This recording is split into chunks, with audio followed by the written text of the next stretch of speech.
네, 오늘은 우리 고린도전서 6장 12절에서 20절의 말씀을 가지고 고등마을은 어떤 교회인가요? 이제 두 번째 시간 말씀 나눠보도록 하겠습니다.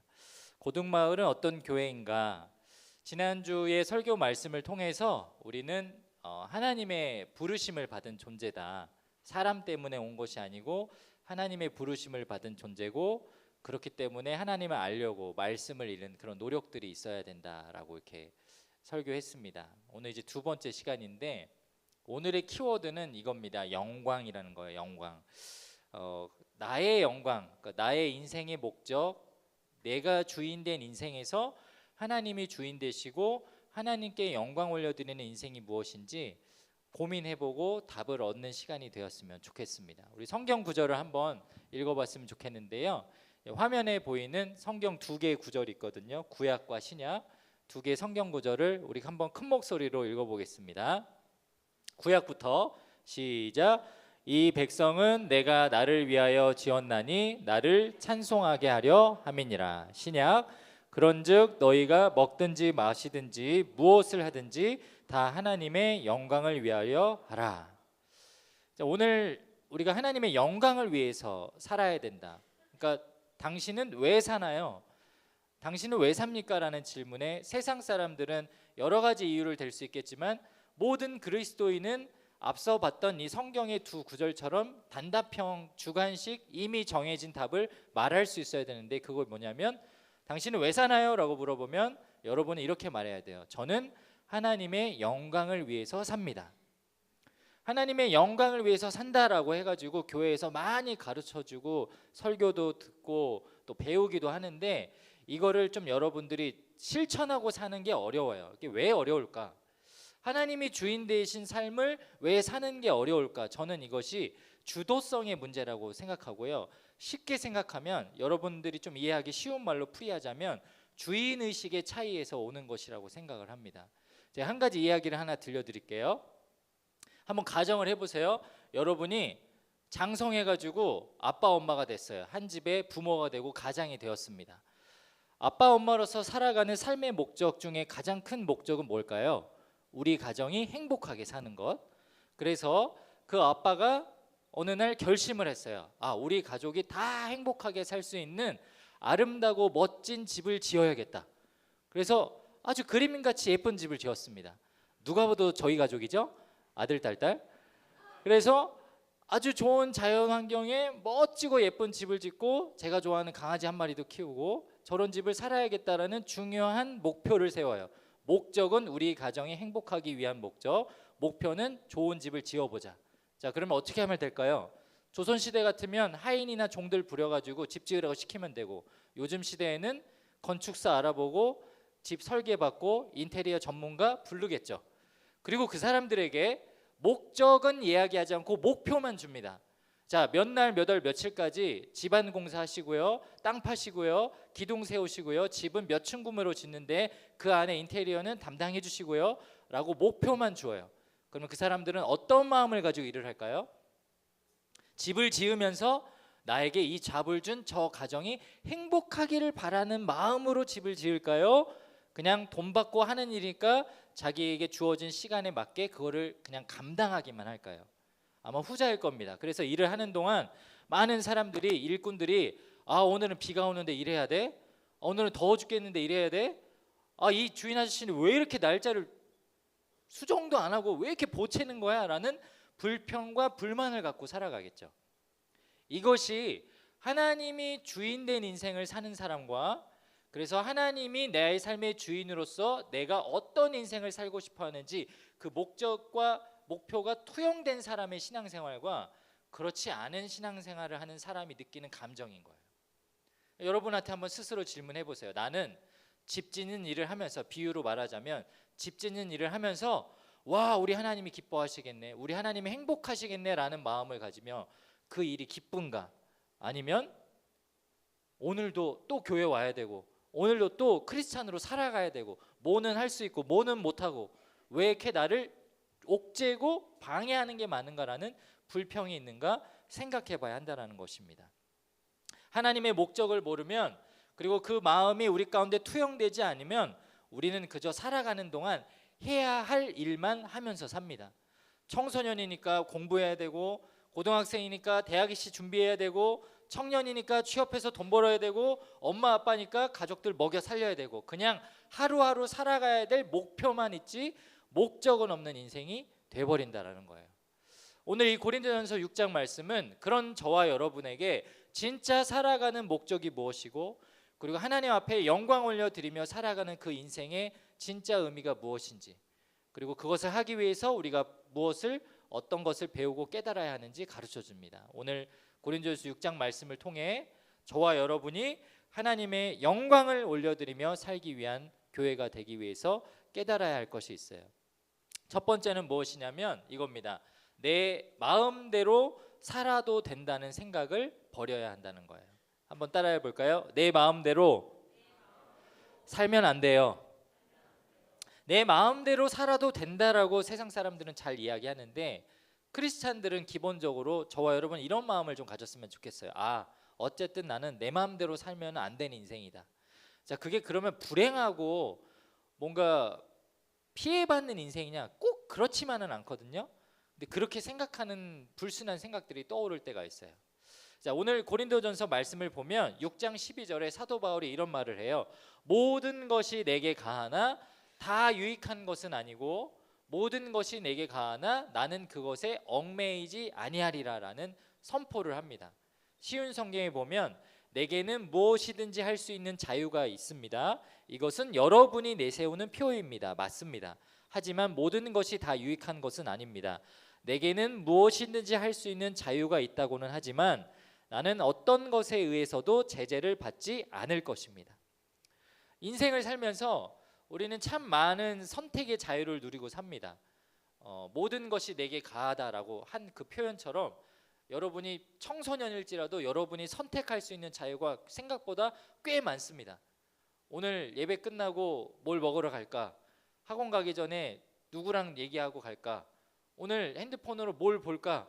그냥 시시때때로 생각해 보면 인간은 선택할 수 있는 자유가 굉장히 많이 있다라는 거예요.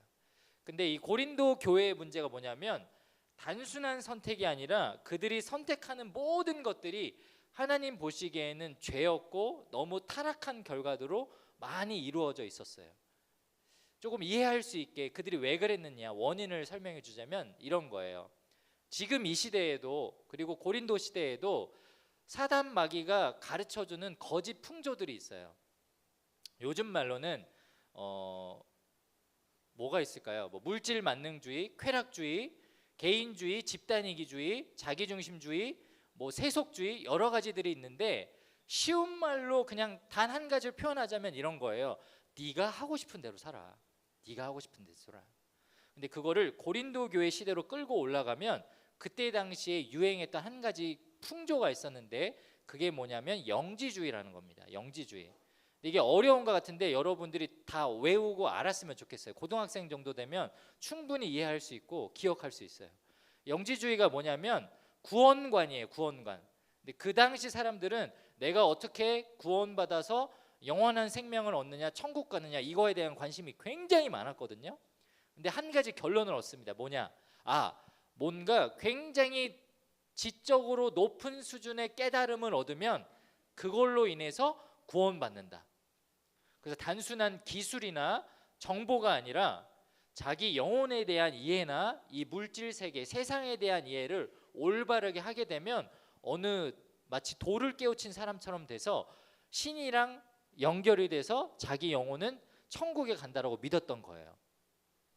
근데 이 영지주의의 태도 중에 한 가지 불순했던 게 뭐냐면 영혼과 육체를 분리를 했습니다. 그래서 쉬운 말로 얘기하자면 영혼은 되게 성스럽고 거룩한 것이고 육신은 그에 반해서 불완전하고 문제가 많고 실수도 있고 질병도 들고 문제가 많은 것이라고 육체를 약간 더러운 존재로 표현을 해서 영과 육체를 이원화시킨 거예요. 이제 그림은 내려주시고요. 그러면 어떤 문제가 생겨났을까? 일단 기독교부터가 문제인 거야. 왜 그럴까요? 자, 하나님은 완전한 존재예요. 근데 그 하나님이 어떻게 이 땅에 오셨어요? 인간의 몸을 입고 오셨어요. 예수님이. 그러니까 거기서부터 이해가 안 되는 거죠. 아니 영은 완전하고 신은 완전하고 거룩한 존재인데 왜 그 거룩한 존재가 이렇게 문제 많고 불완전한 존재의 몸을 입고 오지? 그러면 그건 신이 아니네. 당신들이 말하는 예수는 하나님이 아니네. 부정하게 되는 거죠. 그래서 그 당시 이 사상 때문에 실제로 많은 사람들이 복음을 전해도 마지막에 거절하는 거예요. 육신을 몸을 입고 왔다고요? 죽었다고요? 부활했다고요? 좀 이상한데? 그래서 이 영지주의의 그 영향을 받은 고린도 교인들이 어떤 태도가 있었냐면 한 가지 면죄부를 받아요. 왜냐하면 기독교의 그 중요한 진리 중에 하나가 뭐냐면 어떻게 구원받는다고 가르치죠? 예수 그리스도께서 나의 죄를 사하여 죽으시고 부활하셨음을 믿는 믿음으로 구원받죠. 그러니까 믿으면 구원받았기 때문에 그 몇 날, 며칠, 몇 시, 몇 분 이후로는 내 영혼의 구원의 문제는 해결이 된 거야. 그러면 그때부터 죽을 때까지는 뭐만 관리하면 돼? 육체만 관리하면 돼. 근데 영지주의 태도가 뭐라고요? 육체는 어차피 불완전하고 불건전한 거니까 마음대로 내버려둬도 된다. 그래서 영지주의의 그 사상을 받은 고린도 교인들이 교회만 오면 기쁜 거예요. 아, 나 구원받았어.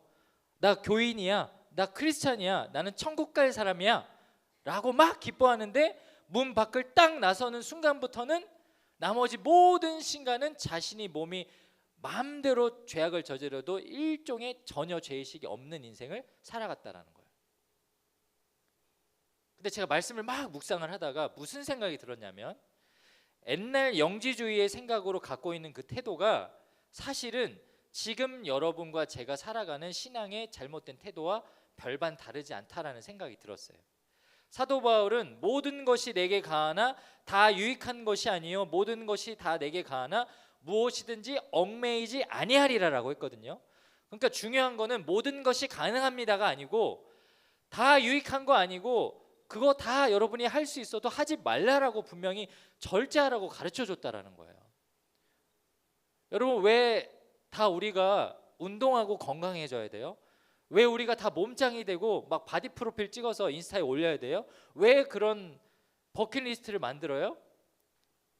그거는 여러분 이생의 자랑 아닌가요?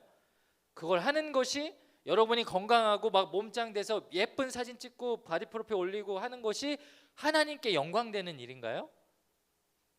왜 여러분 힘들고 괴롭다고 세상 사람들이 저녁이면 사람들 모여서 술 마시고 수다 떨고 춤추고 노래하고 그것 때문에 막 희희낙낙 행복해하면서 그렇게 인생을 허비하고 살아가나요? 크리스찬 중에도 그런 사람들 있죠. 술 먹고 담배는 안 피더라도 내 육신의 만족을 위해서 즐기는 취미나 활동들이 있죠. 그거 왜 하세요? 여러분 육신이 원하는 거 아니에요? 일종의 보상 심리 아니에요? 특히 목회자들이 그렇죠. 목회자들이 화요일부터 주일까지 남들은 다 5일 일하고 4일 일하는데 저희는 6일 일하거든요. 6일 일했으니 월요일이 되면 합법적으로 놀 수 있는 날인 거예요. 합법은 아니겠지만 그냥 이 뭔가 정신 상태가 그렇게 되는 거예요. 그래서 어떤 목사님들은 뭐 저도 그런 과거를 지냈지만 일요일 날 오후 6시에 교회를 딱 퇴근을 하면 화요일 날 아침 6시에 출근할 때까지 그 24시간 되나? 36시간이 온전히 나를 위한 시간으로 충족시켜야 돼. 온전히 나를 위해서. 그래서 제가 전도서 때 무슨 짓거리를 했냐면 6시 예배를 딱 시작하면 그때 퇴근 명령이 떨어져요. 고생하셨습니다. 수고하셨습니다. 예, 들어가세요. 화요일 날 봐요. 잘 쉬어요. 라고 하면 저는 집으로 안 갔어요.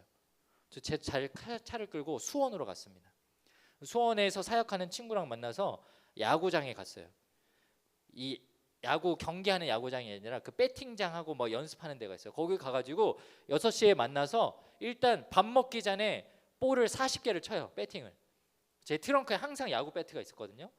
그 무거운 거 들고 와가지고 야구 배트 40개 휘두르고 땀 뻘뻘 흘리고서 나서 이제 저녁 먹으러 가요.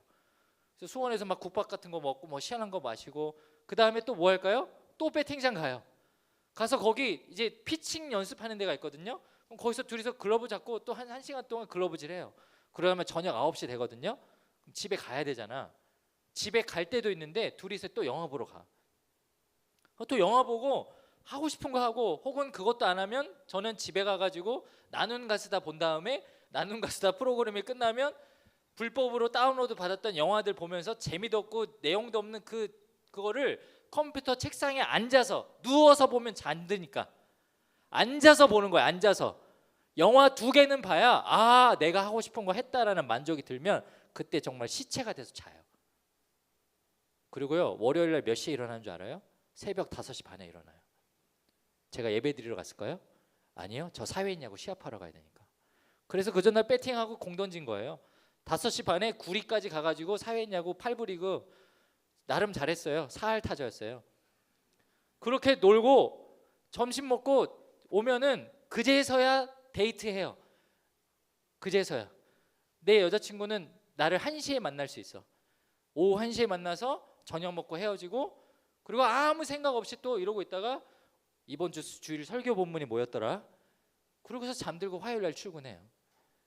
여러분 이게 내 마음대로 한 거예요.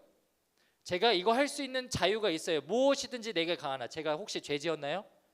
제가 불법을 저질렀나요? 제가 남들에게 피해를 줬나요? 왜 내라고 하세요? 지금 그 뉘앙스가 아니잖아요. 아무한테도 피해 주지 않았고 불법을 저지르 주지 않았고 뭐 제가 성인인데 청소년 뭐 이동 시간 넘긴 것도 아니고 그냥 육신이 원하는 대로 했어요. 근데 그게 오늘 사도 바울의 견해에 의하면 하나님 원하시는 게 아니라는 거예요. 제가 이런 이야기를 하면 여러분들은 꼭 마음속에 이런 얘기를 합니다. 아니 목사님, 그건 목사님이니까 그렇게 사는 거죠. 저는 목회자 아니잖아요. 우리가 그렇다고 남들 다 스마트폰 하는데 저 스마트폰 안 하고 다 SNS하고 유튜브 보는데 저는 쇼츠도 안 보고 그렇게 다 안 하고 다 무슨 산에 가서 스님처럼 살아요? 근데 여러분한테 말하고 싶은 게 있어요. 꼭 말해주고 싶은 게 멈춰보라는 거예요. 멈추는 연습을 좀 해보라는 거예요. 제가 어느 순간 뒤통수 딱 맞고 막 살해 협박받아가지고 다시는 그렇게 안 살았을까요? 아니요. 멈춰보는 연습을 하니까 차근차근 주님의 영광을 위한 시간으로 늘어나다라는 거예요. 어느 날 인스타그램을 보는데 요즘 인스타그램 좋은 기능이 있더라고요. 인스타그램 보는데 이런 화면이 나왔어요. 스크롤을 멈추고 잠시 휴식을 취하시겠어요?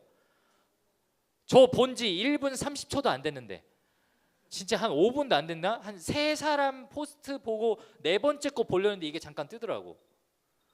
여러분 핸드폰에는 이게 안 떠요? 떠요 안 떠요?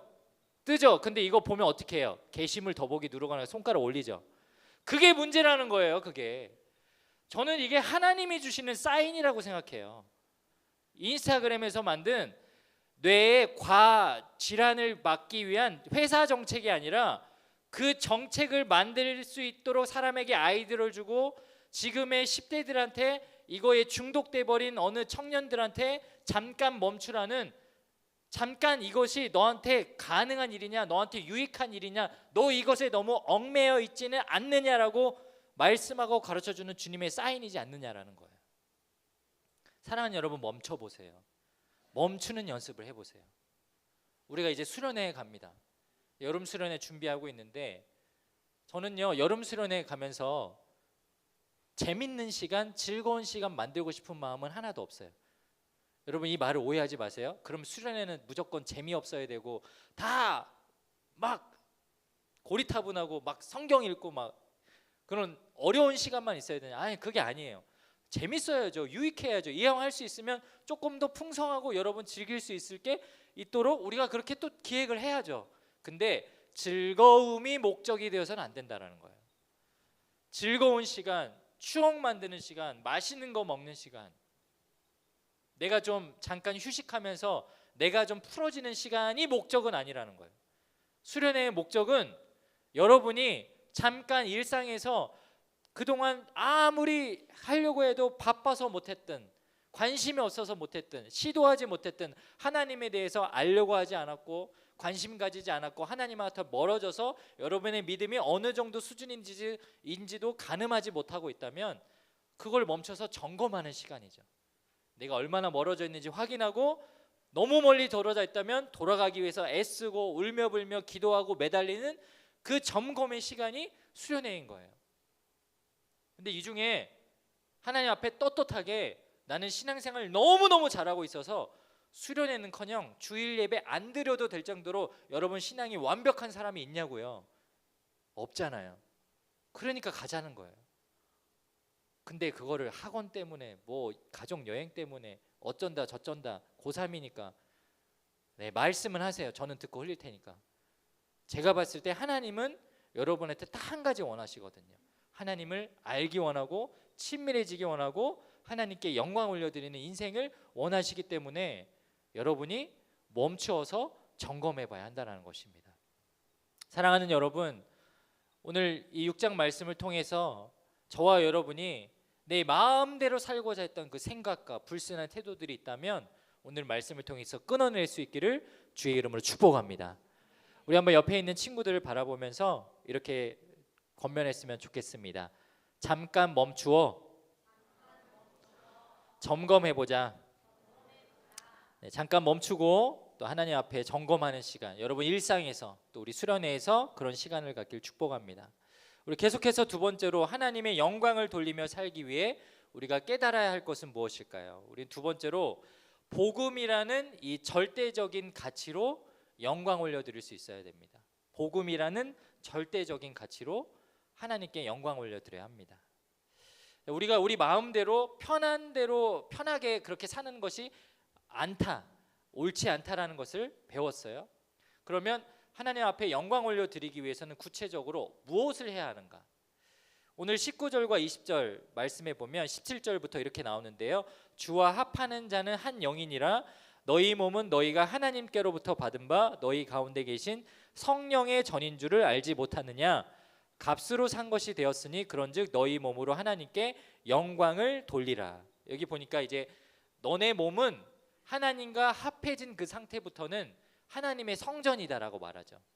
근데 여기 나오는 이 성전이라는 헬라어 단어가 우리가 모여 있는 이런 물리적인 건물이나 모임을 말하는 것이 아니고 지성소를 뜻합니다. 구약에 나오는 지성소. 근데 지성소는 뭐냐면 하나님이 임재한 곳이 지성소예요. 그래서 풀어서 설명하자면 여러분 안에 하나님이 계시다라는 거예요. 함께하고 계시다라는 거예요. 그래서 여러분의 몸으로 영광을 올려드린다라는 것은 단순하게 어떤 행위로 일시적으로 보여지는 무엇으로 영광 올려드리는 것이 아니라 그냥 여러분의 삶 자체를 그냥 모든 순간을 하나님과 함께 있는 순간이라고 여기면서 실제로 그러기도 하니까 정말 거룩하게 살아내는 영광의 상태로 살라는 거예요. 행위가 아니라 어떤 상태. 그동안 너 고체로 살았어? 그럼 너 이제 액체로 살라. 그냥 이런 상태를 말하는 겁니다. 근데 문제는 뭐냐면 하나님께 영광 올려드리라고 하면 대부분의 크리스찬들은 행위를 떠올려요. 행위를. 여러분, 우리가 하나님께 영광 올려드리는 행위 뭐가 있죠? 여러분이 주로 하는 거 오늘도 했잖아요. 그죠? 예배 드리는 거죠. 그죠? 예배 드릴 때 이렇게 일어나가지고 찬양 인도자가 우리 하나님께 영광의 박수 올려드립시다 라고 하면 여러분 어떻게 해요? 박수 치고 싶은 마음이 없다가도 하죠? 안 하는 놈들은 어떤 놈들이야? 막 이렇게 하잖아요. 그죠? 그래서 내가 어떤 박수 치고 막 모여서 예배하고 막 손들고 이런 행위가 하나님께 영광 올려드리는 것이라고 오해를 해요. 근데 맞아요. 그 행위도 영광 올려드리는 행위인데 행위로만 간주하고 생각하다 보면 분리되게 되어 있어요. 내가 행동을 할 수 있는 순간에는 영광 올려드릴 수 있고 행동을 하지 못하는 뭐 수면 중이나 어떤 무의식 중이나 내가 다른 일을 하는 중에는 영광 올려드릴 수 없다라고 생각을 해요. 근데 하나님께 우리가 영광 올려드리는 것은 지속적인 거고 상태이기 때문에 어떤 한 행동으로 규정하는 것이 아니라 여러분의 마음의 기준과 말과 행동 모든 것을 종합적으로 영광 올려드릴 수 있어야 된다는 거예요. 세상이 말하는 영광은 상대적이에요. 예를 들면 지금 뭐 월드컵하고 올림픽하고 뭐 이런 거 하잖아요. 아시안 게임하고 어느 선수가 육상 종목에서 월드 레코드 세계 신기록을 세웠어요. 그러면 그 신기록이 깨질 때까지 이 육상 종목의 세계 신기록의 영광은 누가 갖고 있어요? 그 전 선수가 갖고 있어요. 근데 어느 날 그 세계 신기록을 다른 사람이 깨트렸어요. 그래서 그 사람이 더 좋은 기록을 세웠어요. 그러면 세계 신기록의 영광이 누구한테 가요? 그 갱신한 사람한테 가겠죠. 그래서 세상의 영광이라는 것은 상대적인 거예요. 어느 한 사람이 영광 받는 게 절대적으로 영원한 것이 없고 그 사람보다 뛰어나거나 더 나은 업적이 일어나면 그 사람 그 이전에 영광을 받았던 사람의 모든 것은 다 사라져요. 그러니까 야구 같은 기록의 종목에서 오타니 같은 괴물이 나오면 뭐가 문제가 되냐면 타자 기록도 다 갈아치우고 투수 기록도 다 갈아치우니까 오타니 이전과 이후로 나뉘는 종목으로 바뀌는 거예요. 사람의 영광이 그렇게 뭔가 부족한 부분이 있어요. 근데 하나님의 영광은 어떨까? 하나님의 영광은요, 시공간을 초월해요. 빌립보서 2장 9절에서 11절 말씀에 보면은 하나님이 이런 말씀을 합니다. 이러므로 하나님이 그를 지극히 높여 모든 이름 위에 뛰어난 이름을 주사 하늘에 있는 자들과 땅에 있는 자들과 땅 아래에 있는 자들로 모든 무릎을 예수의 이름에 꿇게 하시고 모든 입으로 예수를 주로 시인하며 하나님 아버지께 영광을 돌리게 하셨느니라. 여러분, 하나님이 왜 지금 이 땅에 다시 오지 않으시는 줄 아세요? 예수님이 왜 이 땅에 다시 오지 않는 줄 아세요? 왜 심판하지 않는 줄 아세요? 왜 기다리는 줄 아세요? 성경에 써 있거든요. 예수님이 영광 받는 존재가 되기 위해서 기다리시는 거예요. 오늘 단 한 사람이라도, 단 한 영혼이라도 더 예수님의 이름을 듣고 인정하고 내가 죄인이구나 무릎 꿇고 회복해서 하나님의 자녀가 되면 그로 인해서 십자가에 매달리셨던 주님이 영광 받으시거든요. 그래서 하나님이 기다리고 계신 거예요. 2005년 7월에 한국의 한 대형 교회에서 주일날 오후 1시에 전도 집회를 했습니다. 그런데 어디서 했냐면 홍대 앞에 있는 나이트클럽에서 했어요. 홍대 앞에 한 나이트클럽에서 주일 오후 1시 대학지구 지체들을 나이트클럽으로 오라 그래서 거기서 예배를 드렸어요. 좋은 음악 연주자 불러서 그 나이트클럽 홀이 있었겠죠. 거기서 음악 연주회도 하고 공연도 보여주고 찬양도 불러주고 설교 메시지도 했겠죠. 그렇게 모이고 흩어졌어요. 어떤 일이 일어났을까? 그 교회가 거기서 예배드린 일을 가지고 한국교회 많은 사람들이 다 지탄하기 시작했습니다. 여러분 한번 생각을 해볼게요. 가정을 해볼게요. 그날 2005년 7월에 그 여름에 홍대 나이트클럽에서 주일 오후 1시에 모인 그 사람 중에 단 한 사람이라도 그 자리에서 정말 예수님이 나의 주인이시군요 라는 것을 깨닫고 회개하고 자복해서 그 이후로 그 교회에 계속해서 출석하고 신실한 하나님의 자녀가 되었다면 하나님이 기뻐하셨을까요? 아무렇지 않았을까요? 기뻐하셨겠죠. 그 일은 모르는 거예요. 그런 일이 일어나는지 안 일어나는지 우리가 모르니까.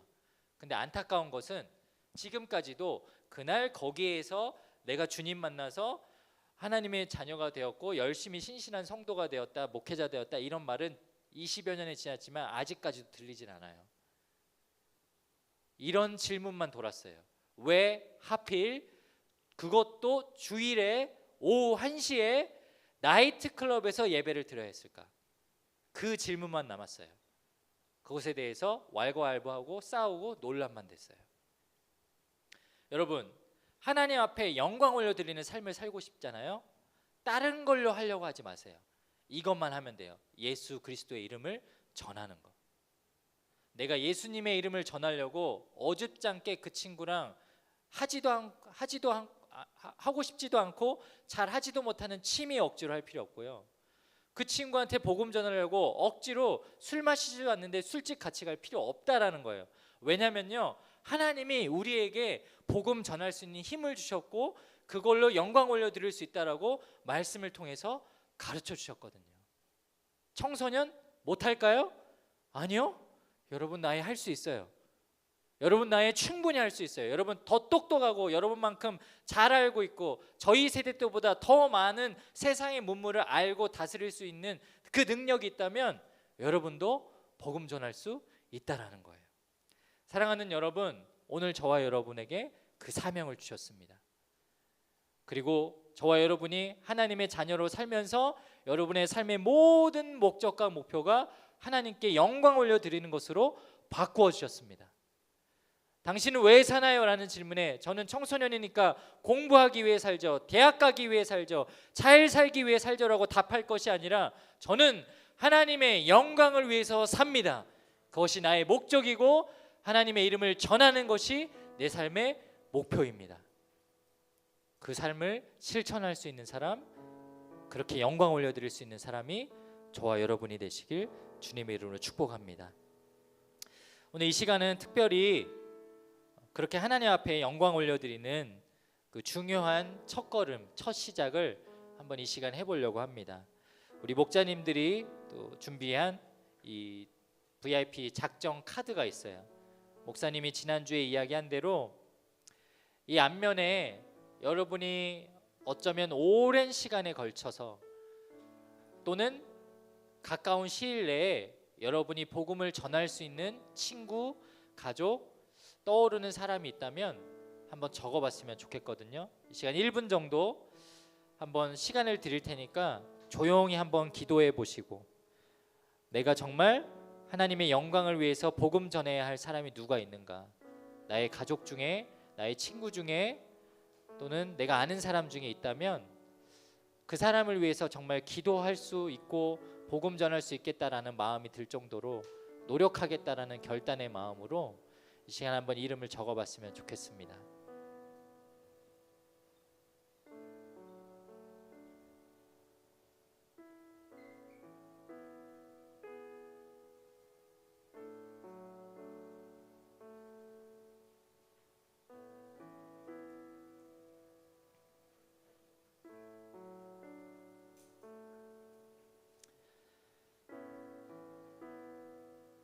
네, 적으셨나요? 네, 뒷면에 보시면 이제 여러분들이 그 형제 자매 여러분들이 적은 VIP를 위해서 기도할 수 있는 문구가 있어요. 제가 사랑하는 누구누구가 저의 말과 행동을 통해 예수님의 선한 모습을 느낄 수 있도록 제 삶을 인도해 주세요. 제가 사랑하는 누구에게 복음을 전할 수 있는 좋은 타이밍과 담대하게 다가갈 수 있는 용기를 주세요. 제가 사랑하는 누구와 자연스럽게 교회에 함께 올 수 있는 좋은 기회와 만남의 상황을 열어주세요. 제가 사랑하는 이 지체가 말씀을 듣고 변화되어 복음을 받아들이고 예수님을 영접하게 해주세요. 오늘 여러분에게 이 이름을 적게 하고 여러분이 기도할 수 있는 결단을 하게 하신 분은 우리 살아계신 주님이십니다. 믿으시죠?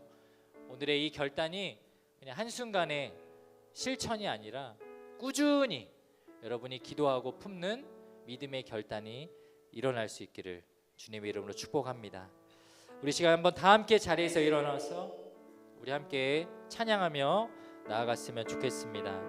우리 나를 택하시고 부르신 예수님, 우리 찬양 함께 불렀으면 좋겠는데요. 주님이 여러분을 택하시고 부르셨어요. 그래서 여러분이 예수님을 따르고 닮아가는 삶으로 영광 올려 드릴 수 있다라고 이 찬양의 가사가 고백합니다. 오늘 이 가사의 고백이 저와 여러분의 고백이 되고 결단이 되길 축복합니다. 우리 이 찬양 통해서 다시 한번 하나님 앞에 결단하며 나아가겠습니다. 이곳에서 살아가는 순간은 내 뜻 아닌 주님 뜻이네. 실수하고 넘어져도 무너지지 않음은 우리 모든 것이 주님 뜻이네. 함께 고백합시다. 나를 택하시고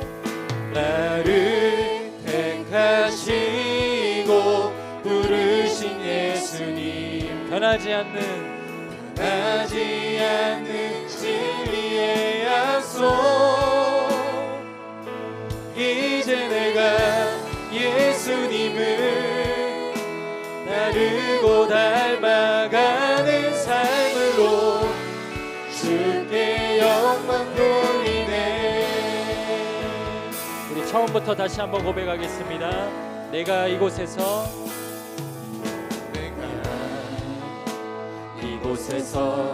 살아가는 순간은 그만이 주님 뜻이네. 우리는 넘어지고 실수하지만 넘어져도 무너지지 않는 우리를 부르신 주님의 뜻입니다. 모든 것이 주님 뜻이네. 우리 선포합시다. 나를 택하시고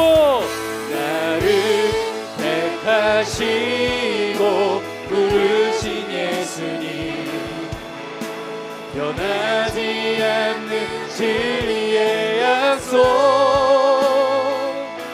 이제 내가 예수님을 따르고 닮아가는 삶으로 주께 영광 드리네. 나를 택하시고 부르신 예수님, 변하지 않는 진리의 약속. 이제 내가 예수님을 따르고 닮아가는 삶으로 주께. 우리 더 큰 목소리로 고백합시다. 나를 택하시고 부르신, 나를 택하시고 부르신 예수님, 변하지 않는 진리의 약속. 이제 내가 예수님을 따르고 닮아가는 삶으로 주께 영광 드리네. 나를 택하시고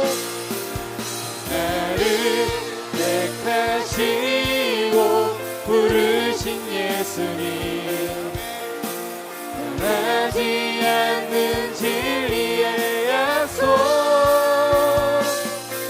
이제 내가 예수님을 따르고 닮아가는 삶으로 주께 영광 드리네. 나를 택하시고 부르신 예수님, 변하지 않는 진리의 약속.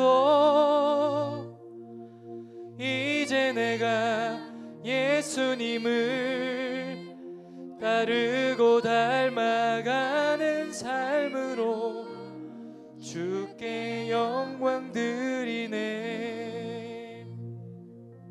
살아계신 하나님, 그렇습니다. 우리 삶 가운데 내가 할 수 있다 생각해서 내 마음대로 살았던 그 부분들, 그 태도들, 그 마음가짐들, 그것이 얼마나 주님 앞에 불순했던 것들인지, 때로는 하나님을 멀리하는 죄악으로까지 번지는 일들이었는지 우리가 몰랐습니다.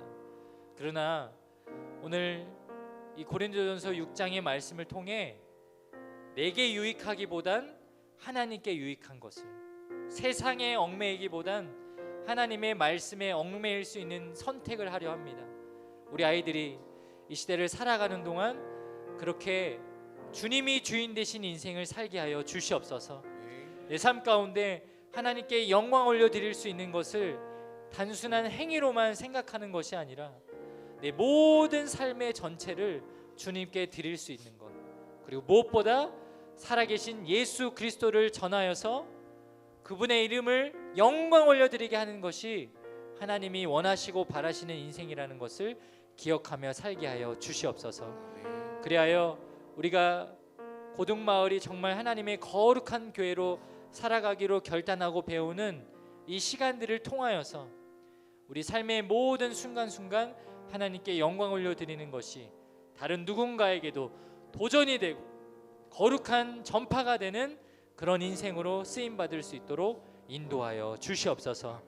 이제는 우리 주 예수 그리스도의 은혜와 하나님 아버지의 놀라우신 사랑과 성령 하나님의 역사하심, 교통하심이 오늘 말씀을 통하여 내 삶의 마음대로 살고자 하는 태도는 버리고 하나님께 영광 올려드리는 삶으로 살고자 결단하는 사랑하는 고등마을 모든 친구들 머리 위에, 그들과 함께 하신 우리 목자님들 가정과 직장과 모든 환경 위에 이제로부터 영원까지 함께 하시기를 간절히 축원하옵나이다.